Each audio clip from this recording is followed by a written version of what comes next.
everyone. Welcome to the Elevated Feminine Podcast. You're here with your hosts, Nicole and Jenn. Hi. And we're here today to talk more. Big surprise. Real women here with real conversations. Yep. And we're taking another deep dive down the communication rabbit hole. We realized that we barely touched or scratched the surface in that first episode, and we wanted to take another dive at it. As you would have guessed, we like to talk. We like to have real conversations. And in that first episode, we focused primarily on the types of communication: verbal, non-verbal, written, et cetera. But we wanted to flip it a bit now to be a little bit more personal. The conversations that we have with ourselves, that internal dialogue, and then, of course, the pressure to, and I'm going to put it this way, the pressure to not speak up because of how we've been brought up or raised, or the role as a woman not using her voice to advocate for herself, et cetera, et cetera. So we wanted to speak to that today. And, you're welcome to join the conversation, listen in, and send us questions or anything like that, so we can have an even deeper conversation about communication. So, yes, and if you're missing out, sorry, Jen, just if you're missing that first communication episode, it's episode number 2, where we were talking about our first dive into communication. So if you want to go have a listen to that, that'll catch you up to speed. Although these are it's going to be tag teaming it a little bit, but I think this is going to be pretty different from the first one anyways.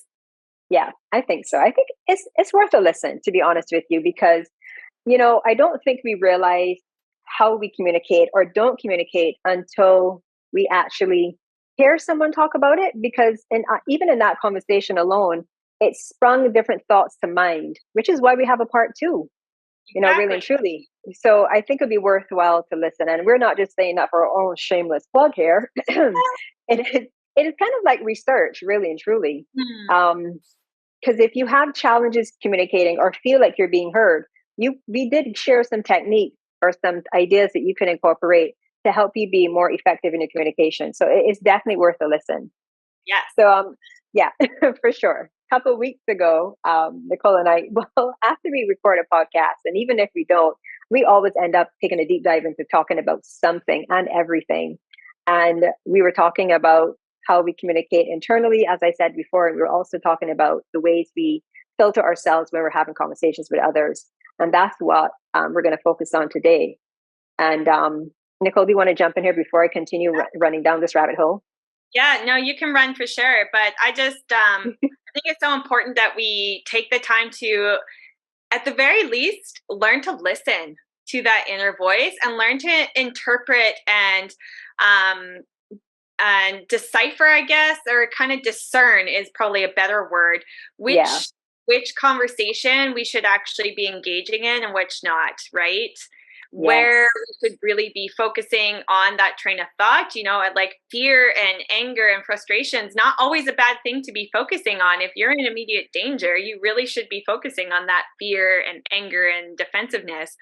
However, when you're not in a life-threatening situation, that's where it becomes tricky, right? When you're hearing all these stories, that internal dialogue, and you have to start to learn how to discern what's real and what's the fabrication of your imagination, which is tricky. Ooh, I like that. The fabrication of your imagination.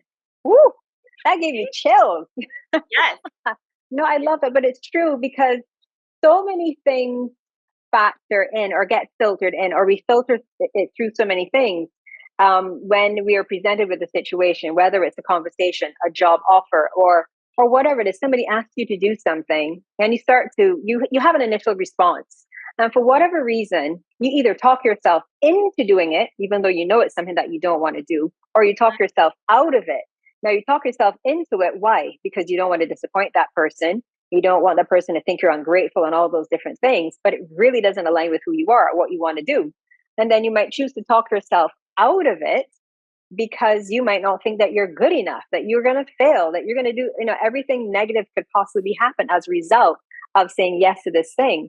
So it's as you said, using discernment to decipher or to discern, those are the 2 words we're clearly using today, whether you fabricated this entire scenario.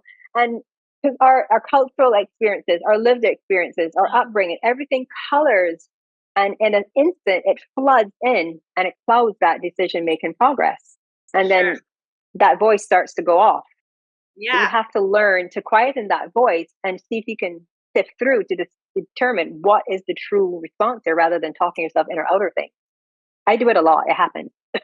Yeah, me too. And that's the tricky part, right? Like we were just talking about, in particular within relationship, and not necessarily intimate relationship, although that happens a lot there too, but also in, relationships with clients, for example, or for friends and things like that.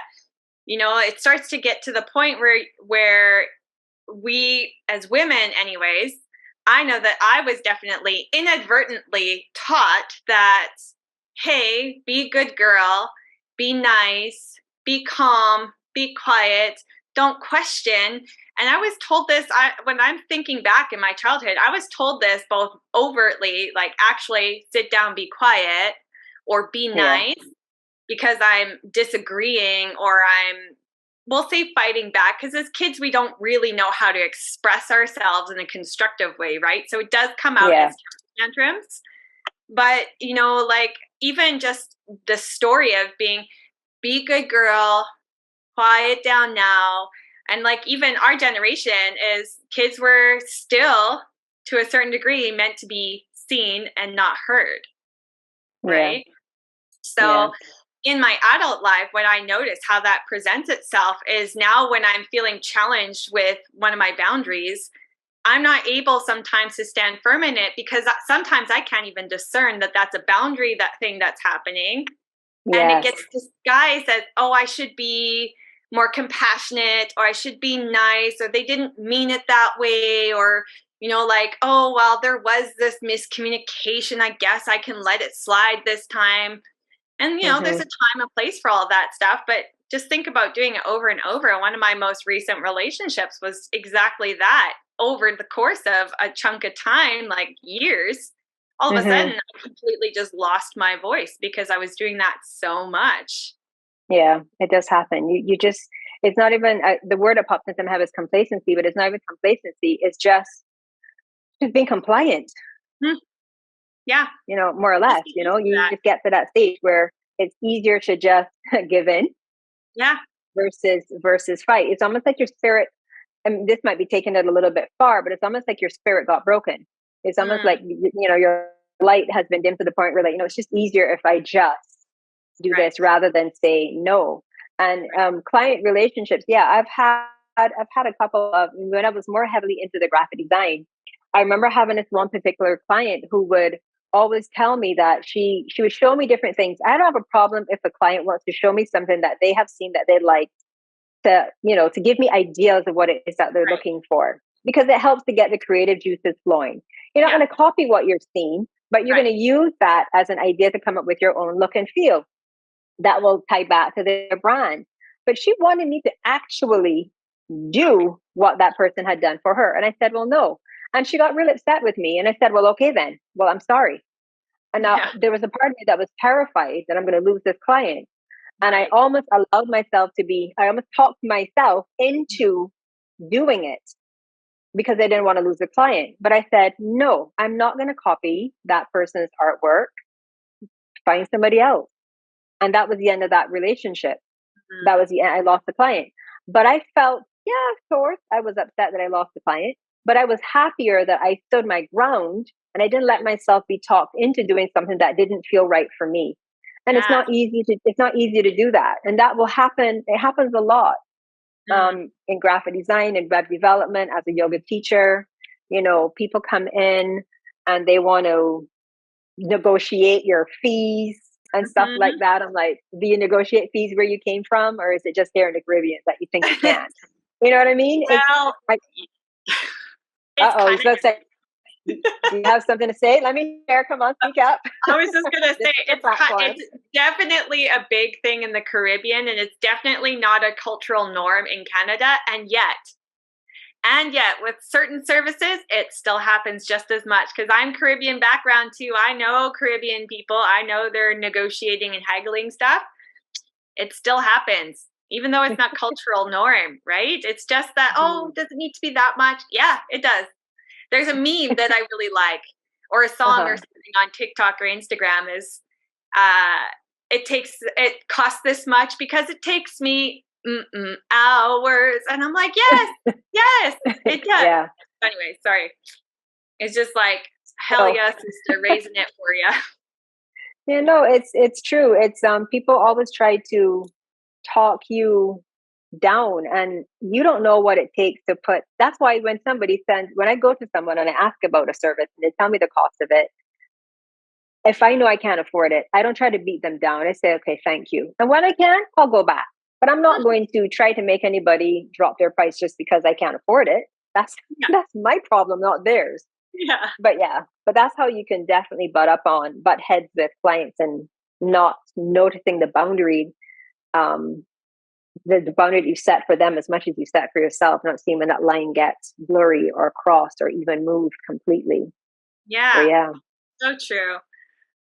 And I really wanted to just also highlight, like within relationships, even with friends and things like that, sometimes the whole guilt trip idea is being guilt tripped into doing something, or if you did something without someone, getting guilt tripped because you didn't invite them, and all those kinds of things too. Is sometimes we can take that on and we go, oh, did I mess up? Are they right? Am I a bad friend?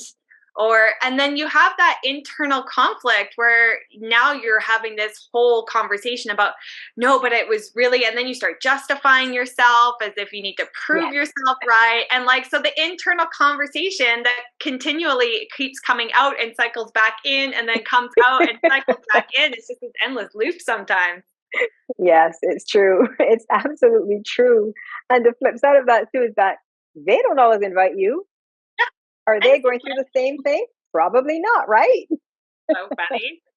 But I do find oh, sorry. No, go ahead.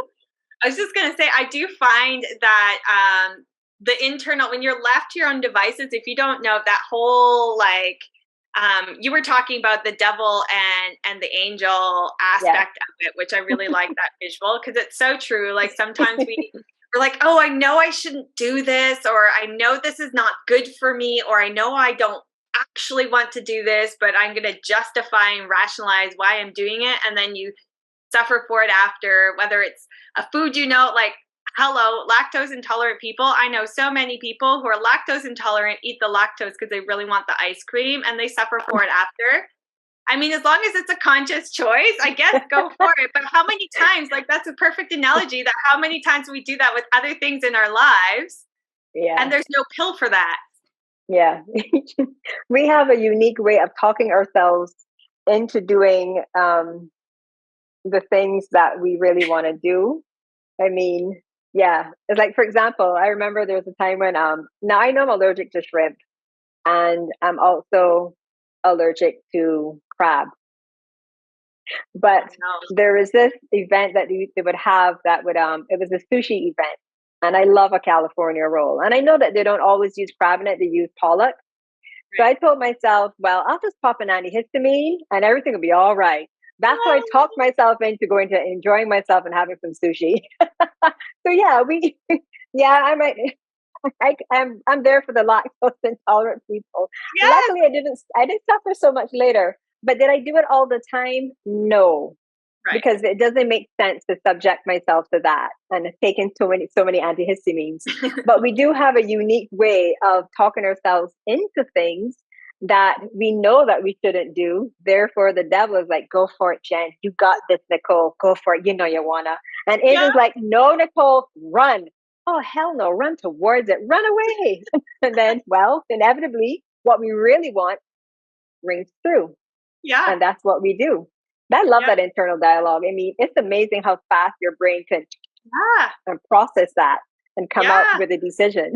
Well, especially when you're aware of it, the more aware I become of it, the more I pause in those moments and I'm like, isn't that interesting? And I'm looking, sometimes I actually feel like I'm looking left and then looking right and then looking left and just kind of, I let it go for a minute just to watch, because I'm a psychology major. So I find that stuff super interesting. But, like at the same time, sometimes I'm human too. I'm subjected to that internal, either the feeling of, oh, I really should be doing this, or I want to do it, and that pain of like the disconnect. Yeah, I succumb to that too sometimes. Yeah, but you said a key word, and I think that word is going to keep coming up as we continue to do our podcast, awareness. Yes. Because oftentimes we're completely oblivious, but I know I'm aware of it, and I see myself. It's like I step outside of my body and I say, look at you. Yeah. Look at you there talking yourself into this. What is the matter with you? Just freaking do it. You don't have to justify it to yourself. And I'm literally having an out-of-body conversation with myself. Yeah. I totally get that. It's kind of loopy and kind of strange, but it does happen. But folks, we thank you so much for being here for the first part of our podcast. We're going to take a quick little break, and we will be right back and have a more conversation about this internal dialogue.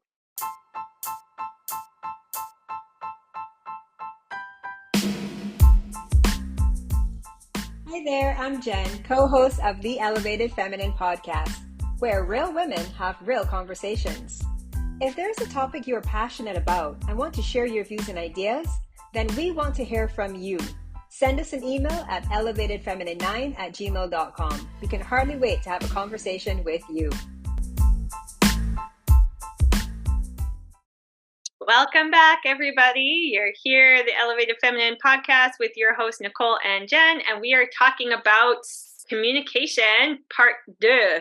But where we're having conversations all about how the way we communicate with ourselves and how we show up based on the information that we digest, assimilate, and discern within ourselves, sometimes truthfully, and sometimes it's this whole big story that we produce. So, yeah, continuing the conversation. I mean, we were just talking about too how limiting beliefs are a really big deal, and that whole conversation that we have when we're faced upon something new and challenging, and how we can talk ourselves out of sticking with it. How long do you just give up on something because it feels uncomfortable, too hard, and we can give ourselves all these reasons why we should stop, and maybe it's true, but that's where discernment comes into play, right? And fear has a lot to do with it. That's what you were saying, Jen. Yeah, fear. It has a way of holding us back a lot, and mostly it's because we don't know. For me, I like to know as much as I possibly can, and again, this stems from childhood, because I believe a lot of our challenges do stem from childhood, our upbringing, or what have you.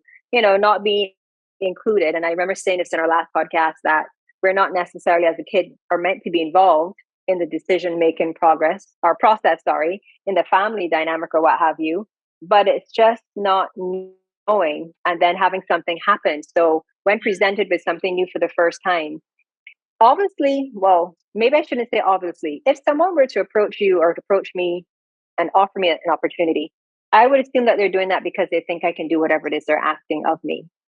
But because I don't know the specifics of what they want me to do, I automatically I go into like a bit of a panic, self-doubt. Everything starts to flood in. Oh my God, oh my God, oh my God, oh my God. I don't think I can do this. I can't do this. There's this huge fear, anxiety, all of it.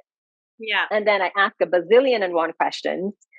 And I keep asking the questions until I start to, this is just an analogy I thought of. You start to take that big thing that was presented to you and start to move it down into the small little thing that you can now say, okay, I can see it now. I can potentially do this. And then you thrive. And then you wonder, well, why was I so scared in the first place? Why did I let myself or talk myself into this big puff of, I don't know, just ball of crazy, over excited, panic, frenzied energy when I just needed to take a breath.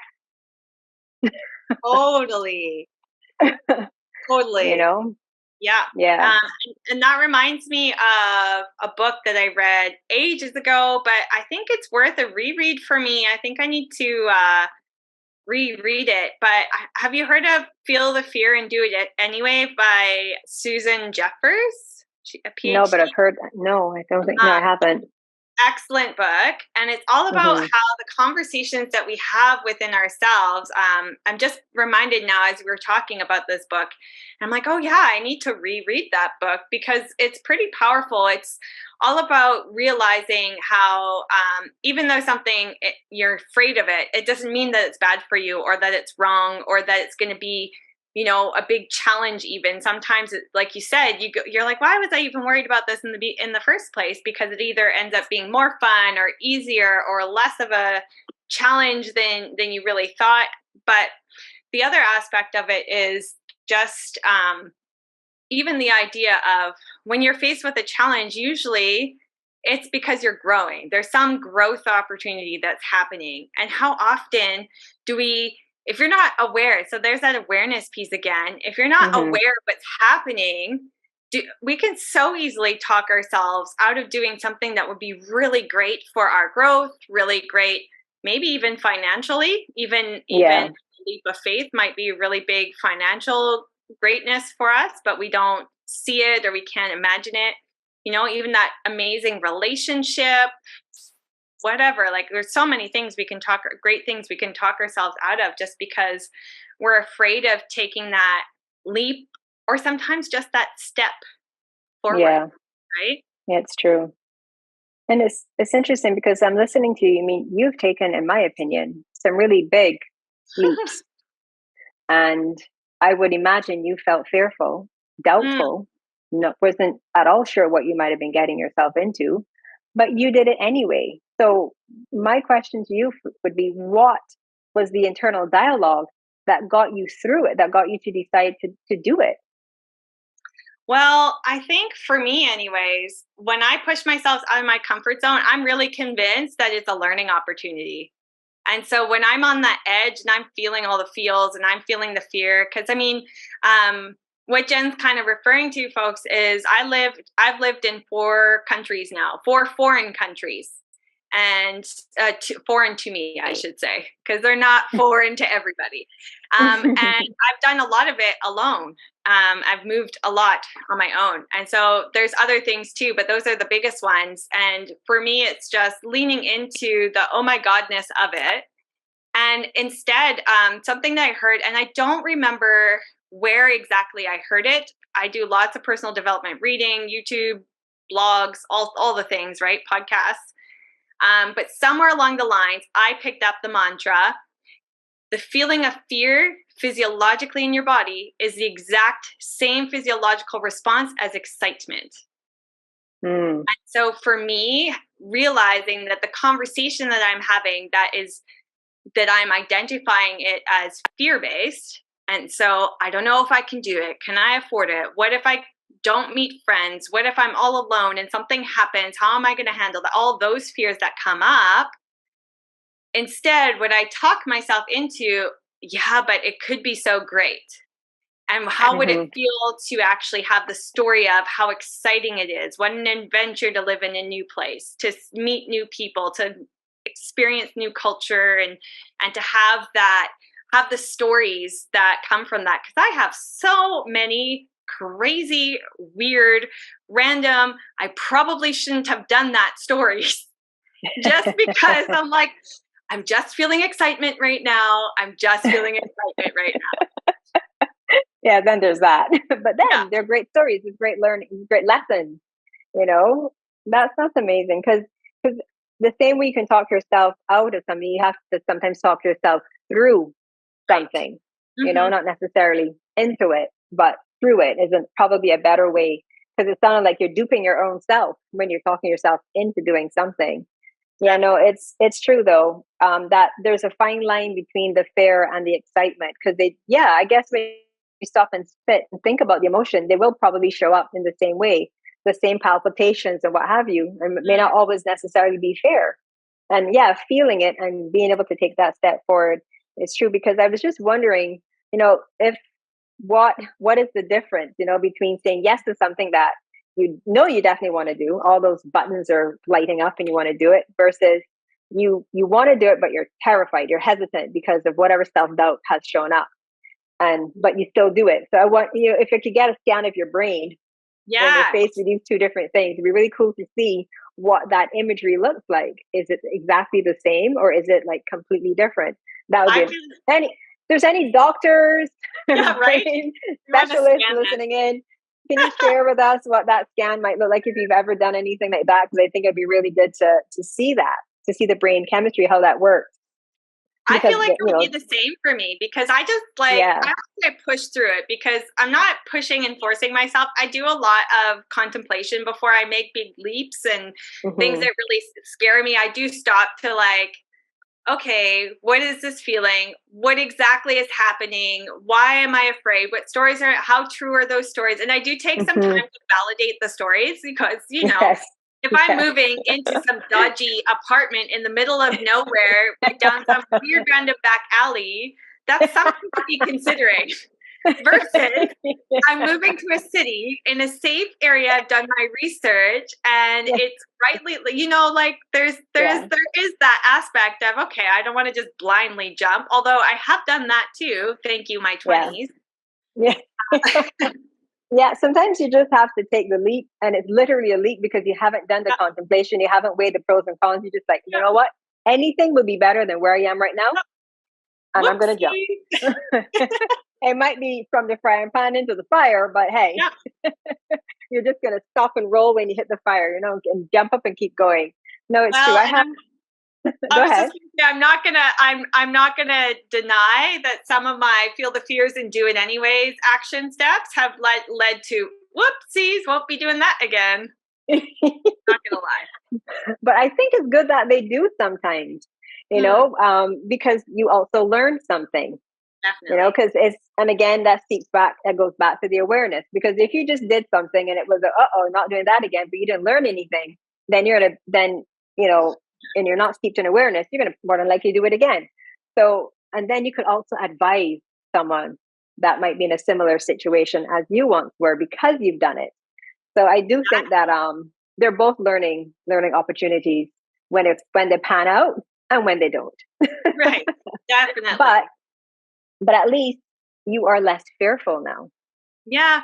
Well, and I've learned to manage it better, I guess, is more what it is because I still feel a lot of fears, all the fears, all the, you know, even moving to a foreign country by myself, and all of those things still exist. But I guess what happens is when you start to learn to discern the conversation that's being had, because our brain likes to protect us, right? That's where the fear stuff comes from. It's just, oh, be careful because something bad may happen. And although that is true, it's not true as often as we think it is. Not all of our thoughts are real and true.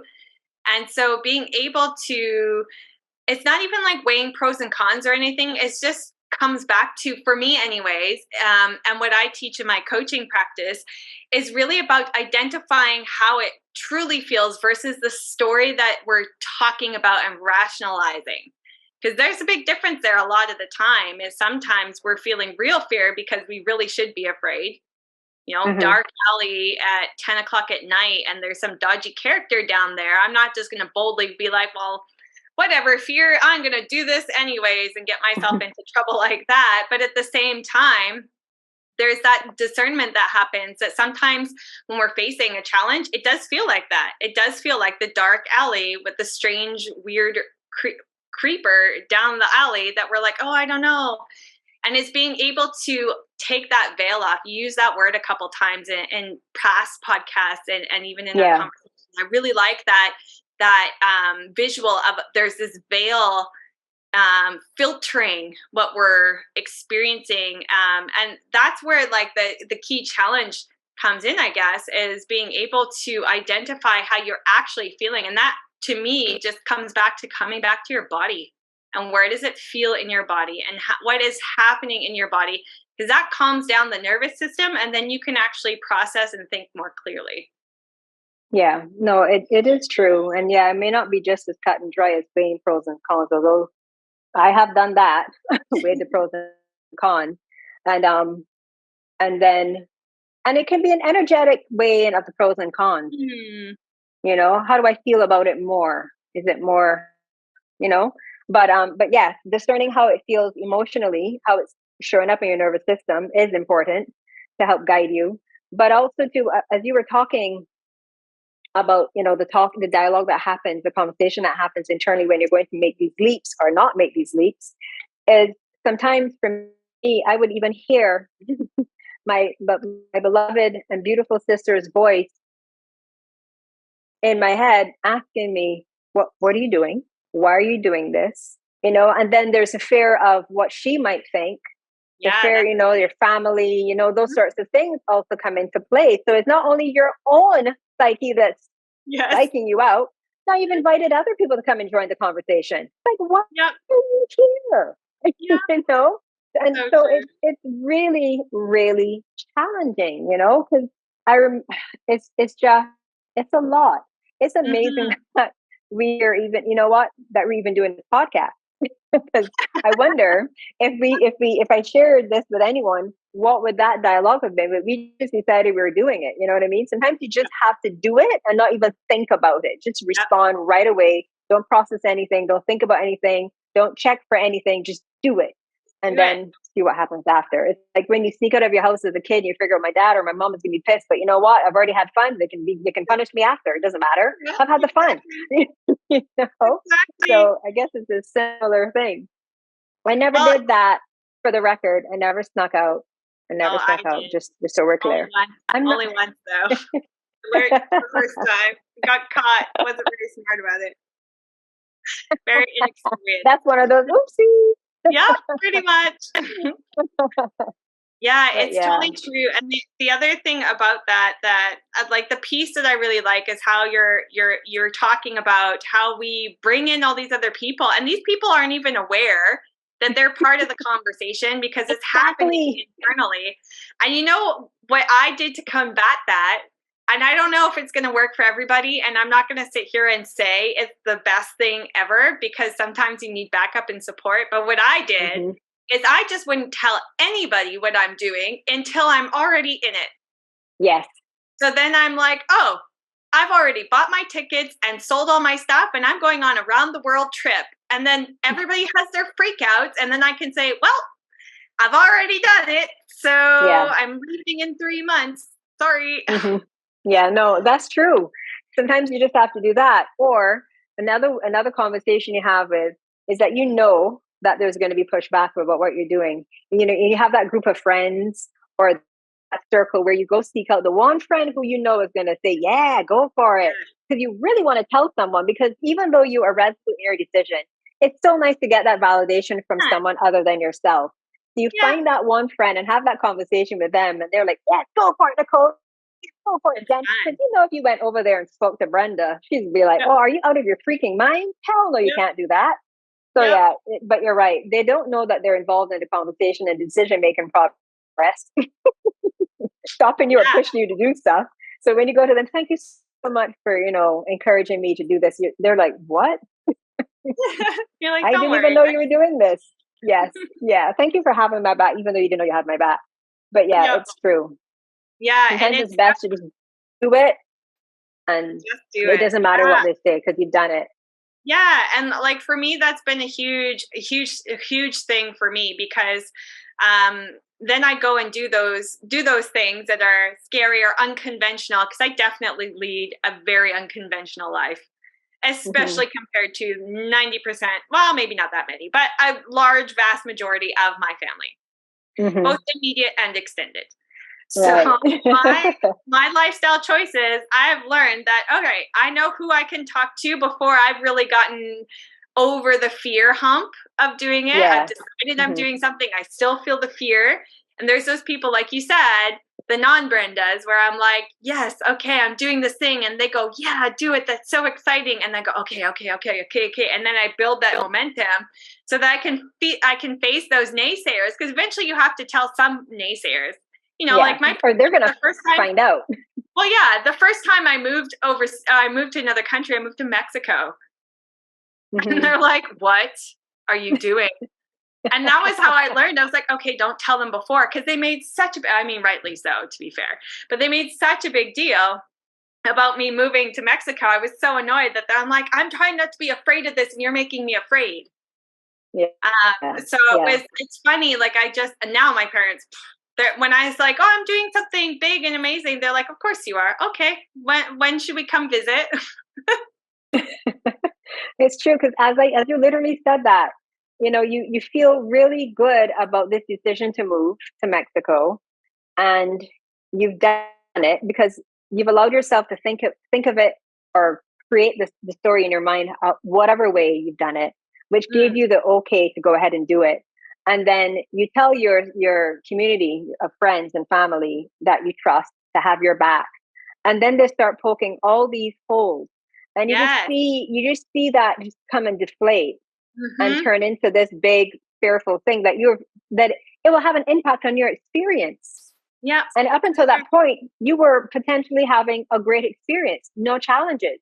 But then they start to put all of these ideas into your head, and there goes that internal dialogue once again, setting you completely off. Yeah, definitely. And that's where the whole like self belief and self defeatist and self sabotaging conversation that comes into play there too. Yeah, so much. It's so much. All right, so we're going to continue on our last segment here in just a moment, but we're going to take a quick break and we'll be right back.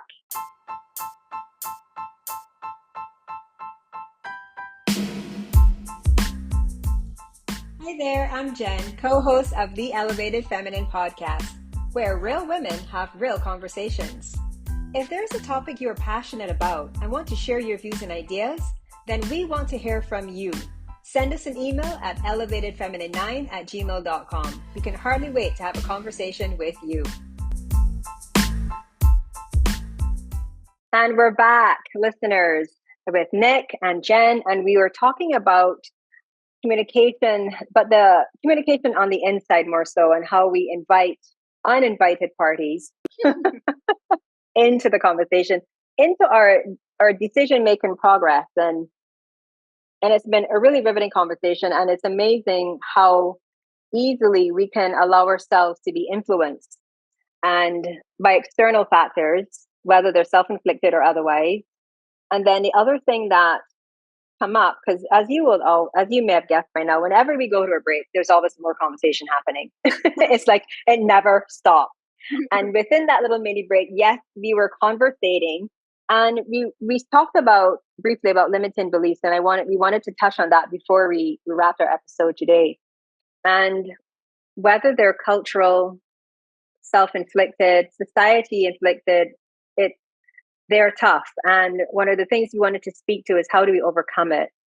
For me personally, I guess, to be honest with you, I don't think I ever literally sat and thought about this. I think it might be just something that I go through the process and do. But stopping to think about it now, one of the things I would do is I would first question, where the heck is it coming from? Why do I doubt myself when I know that I am capable of doing whatever it might be? Yes. So I think that's one of the first things, is to ask yourself, where is this doubt coming from? Where is this belief coming from? And is it yours, or did you inherit it? And if you inherited it, does it even make any sense now at this point in your life? It might have served you before when you were younger and maybe didn't know better, or didn't know who you were or who you wanted to become. But does it serve you now and the path that you're on? And if it doesn't, let it the hell go. Yes. Come up with your own belief system. And definitely. I know it's hard. It will be hard because there's a good chance that other people in your family have that same belief as well. And when you decide to kick that belief to the curb, it may feel like, or they might think of it as you're kicking them to the curb. But that's their problem. Really and truly. Sorry to say it that way. Because even though we may be family, doesn't mean we're on the same path. Right? So that would be my advice, is to see if you could figure out where it comes from, and does it still serve you? And you might not have to let go of it completely, but maybe it just needs to be revised, updated, brought into the new millennium, whatever. It might just need a little refresh, a little upgrade, if you will, to be more applicable to you and the journey you're on right now. Definitely. I love that so much, Jen. I think that's such really good point about, because you're right, a lot. I mean, again, I have a degree in psychology. Let me tell you, a lot of our beliefs come from what we interpret, not even what we're overtly taught. But kids are amazing observers. But let's face it, as kids, we're horrible interpreters. And we develop these stories based on things that happen to us, you know? You being a kid and running up to your mom and trying to give her a hug, and your mom's just having a bad day and just says, "Not right now, Jen." You might internalize that to mean that it's not okay to be loving, or you're not lovable, or it's not okay to be, you know, friendly with people and you should be guarded and things like that, and or express your emotion.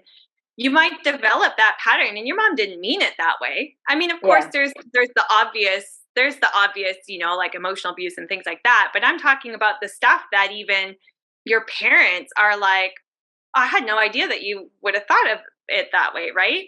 Yeah. So thinking about, like, I like the idea of where does it come from? Meaning, like, maybe even just meaning, is it my story or is it something I learned? Is it true now, or is it something that I'm trying to prove? Because sometimes we try to prove things too. For example, I keep talking about with my girlfriend when, you know, like we do our little therapy session for relationship issues and things like that. And I keep catching myself saying, oh, you know, I'm in this foreign country all by myself. It has literally never been a problem for me, ever.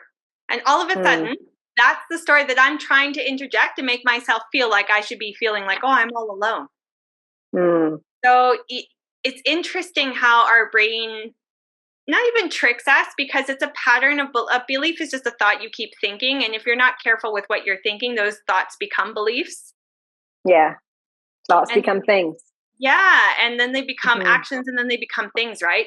So just to piggyback off of your, where does it come from?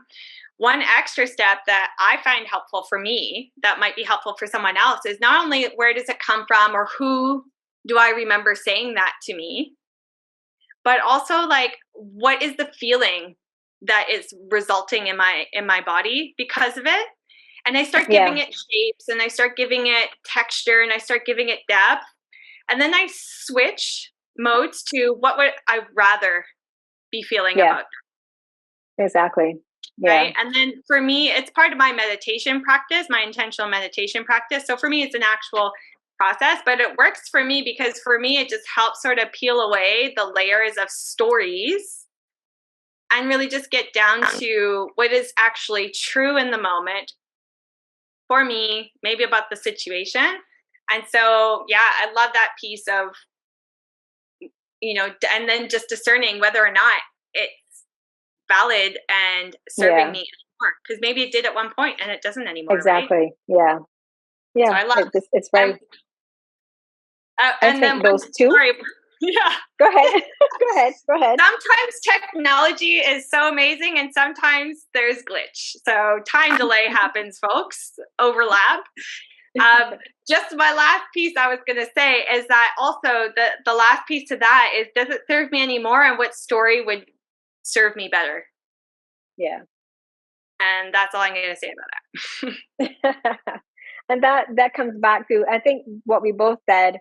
A lot of it overlaps and complements each other really, really well.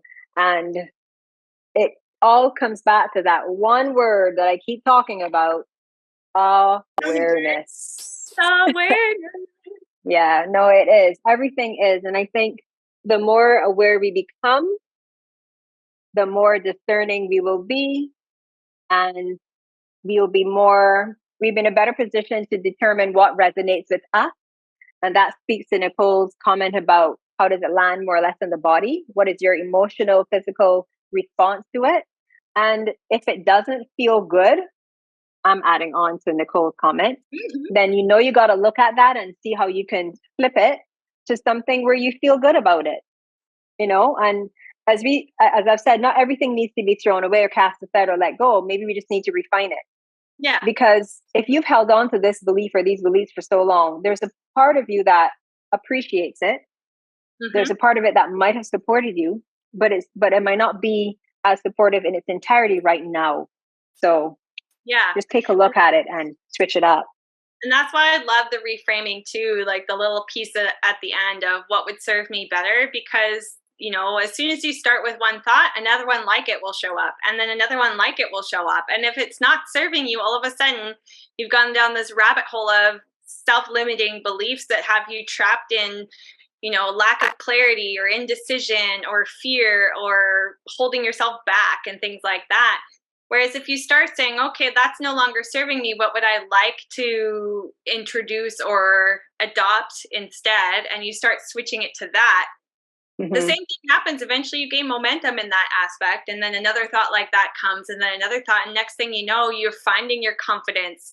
You're finding your courage. That was a word that we used in one of the breaks too, is finding your courage to overcome fear.